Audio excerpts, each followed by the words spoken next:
আমরা এখন ঢুকছি সুরুল রাজবাড়ির পেছনে অবস্থিত দুটি একটু অন্য ধরনের মন্দির। এই ধরনের মন্দির এখানে খুব একটা দেখাই যায় না। এগুলোকে বলা হয় রেক মহল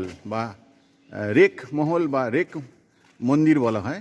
এইগুলোর যে দেখুন, এইগুলো যে এই যে কারুকার্যগুলো দেখুন সোজা উঠে গেছে, নিচ থেকে সোজা উঠে গেছে।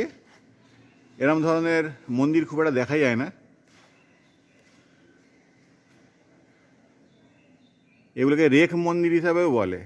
এর কারুকার্যগুলো সবসময় দেখুন স্ট্রেট লাইনেই রয়েছে, কোনো